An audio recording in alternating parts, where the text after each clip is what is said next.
Salut les amis, donc aujourd'hui nous allons voir les grilles en CSS. Les flexbox, tout le monde les connaît, c'est cool, mais il y a des gens de situation où il faut vraiment utiliser les grilles en CSS. Par exemple, les galeries, il y a certaines pages, même dans les tendances, il y a certaines layouts qui sont tellement organisés où il faudra utiliser les grilles, sinon vous allez avoir tellement de difficultés à le réaliser. Donc, sans plus tarder, je t'explique comment ça fonctionne. Alors, les amis, pour comprendre les grids, il faut juste comprendre le concept de row et de colonne. D'accord?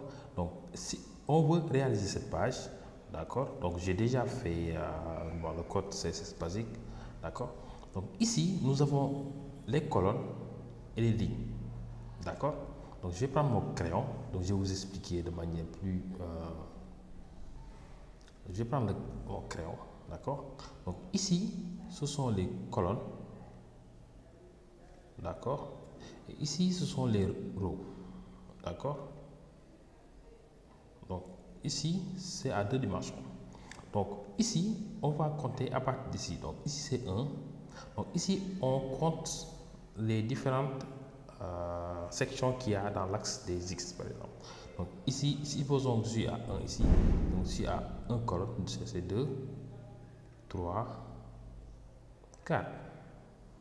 D'accord? Et sur l'axe des rows, on a ici 2, 3, 4. D'accord? Donc ici, on va découper, donc vous allez faire dans votre imagination, hein? Donc on va découper les layouts de cette façon. D'accord? Comme ça, quand on va placer les éléments, on va les placer en fonction des rows et des colonnes. Ok, donc tout d'abord, j'ai mis ça dans des cartes et dans chaque carte, j'ai mis A, B, C, D. Donc ici, c'est ordonné, mais au niveau du design, c'est pas ordonné. D'accord? A, B, voilà, ils sont n'importe où. Ok, je vous explique la puissance des grids. Ok, donc pour les grids, c'est comme Flexbox. Pour manipuler les enfants, il faut prendre le parent. D'accord? Donc ici, je vais prendre le parent cards. Je vais mettre display grid.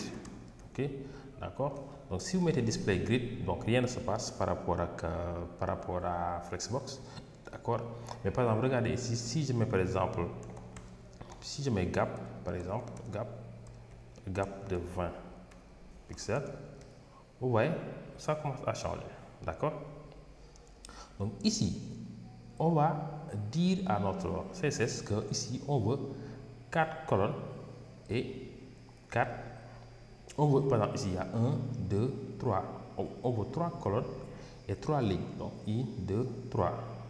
D'accord? Donc ici on lui dit OK, grid. Attends, je vais augmenter un peu. D'accord? Donc ici je lui dis grid template column. D'accord? Donc ici, c'est pour désigner le nombre de colonnes. On a 1, 2, 3 colonnes. Ok? On peut mettre par exemple un fractal, 2 fractales ou 3 fractales. D'accord? Donc ici, si on voit notre code, vous voyez, donc il a déjà mis les blocs les colonnes en place. Et on lui dit pareil, au niveau des rows, on a besoin de grid template row. Ici aussi, on a besoin de 3 lignes. Donc 1, 2, 3. D'accord? On regarde. Voilà, pour l'instant, il met 3 et la quatrième, il met ici. Par exemple, ici, regardez, si je par exemple, je doublais ici, si je mettais la carte FG, donc regardez, donc il va le mettre ici en 3. Ok? Donc maintenant on a vous comprenez. Maintenant, qu'est-ce qu'on veut?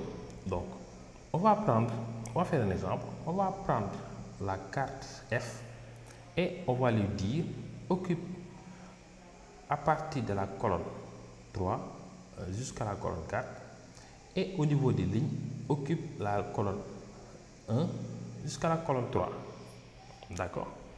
Donc ici, je prends j'explique. Donc la colonne F là, la 4F, donc il occupe à partir de la troisième colonne, troisième ligne, troisième colonne jusqu'à 4, et au niveau de l'axe des rows, donc il occupe la place, il occupe la ligne 1 jusqu'à la ligne 3. D'accord? Donc pour faire ça, on vient ici, on dit par exemple, donc soit vous ciblez au niveau des enfants ou bien au niveau des classes. Bon, ici j'ai mis mes classes, donc ici j'ai besoin, voilà, ça c'est la 4F comme au niveau du design. Ok, je lui dis ok, donc 4F, je lui dis prends la ligne 3 jusqu'à la ligne 4. Donc je lui dis grid colonne, je lui dis de 3 jusqu'à 4. D'accord? Et au niveau des rows, je lui dis grid row, et on revient sur notre graphique, donc c'est de 1 jusqu'à 3. Donc je lui dis 1 jusqu'à 3 et on regarde le résultat. Vous voyez, donc la 4F, il a pris sa place. D'accord? L'ordre n'est pas important. Donc faisons de même pour la 4B. Donc la 4B, on lui dit sur les colonnes, prends à partir de la ligne 1 jusqu'à la ligne 3. Et au niveau des lignes, prends à partir de 2 jusqu'à 3. Ok? Donc c'est la 4B. On vient, on lui dit ok, 4B, grid colonne, ici c'est de 1 jusqu'à 3, c'est là 1 jusqu'à 3, donc 1 jusqu'à 3, et grid row, on lui dit prends 2 jusqu'à 3, d'accord, 2 jusqu'à 3, et j'enregistre, je regarde, vous voyez, j'ai à peu près la même chose. D'accord? Donc après, il faut juste jouer sur les hauteurs pour avoir la même chose. Donc ici, dernier exemple. Donc au lieu de répéter ça 3, vous pouvez écrire repeat.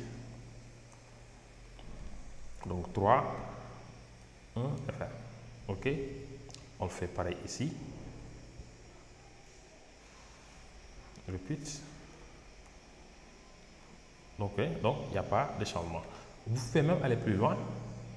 Par exemple ici, au niveau des rows, donc ok, donc je remets ça.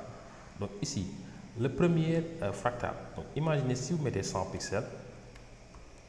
Donc regardez, donc il va considérer tout ça, tous les colonnes, la première colonne à 100 pixels. D'accord? Donc ok, c'était juste quand vous ferez des cartes avec des images. Donc on va prendre les rows. Donc au lieu de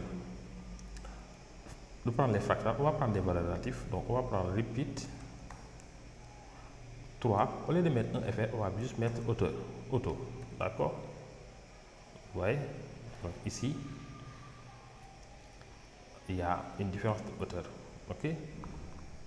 Donc vous voyez, donc c'est très simple de le faire avec ok, non, attends, je pense qu'on a fait une erreur. Oui, c'est ça, c'est ça. Donc il reste une dernière chose. Donc ici, la carte E, donc il prend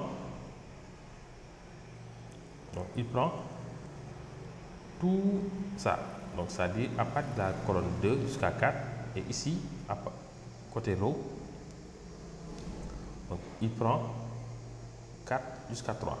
D'accord, maintenant c'est le repère qui va vous guider. Donc ici, on va prendre la carte E.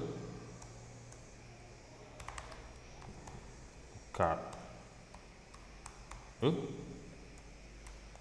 Ok, donc grid colonne.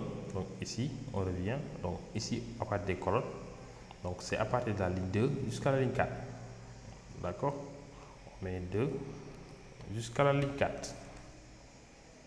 D'accord, et côté row, c'est à partir de la ligne 3 jusqu'à la ligne 4. Ok, donc on met grid row. D'accord, c'est 3 jusqu'à 4. Ok, vous voyez, maintenant on a un truc simple comme sur la maquette. Donc en grosso modo, c'est comme ça qu'il faut voir les grilles pour bien les comprendre. Donc si vous avez des questions, n'hésitez pas à le poser sur les commentaires, sur Slack ou bien Twitter. Voilà. Donc on se dit à la prochaine vidéo.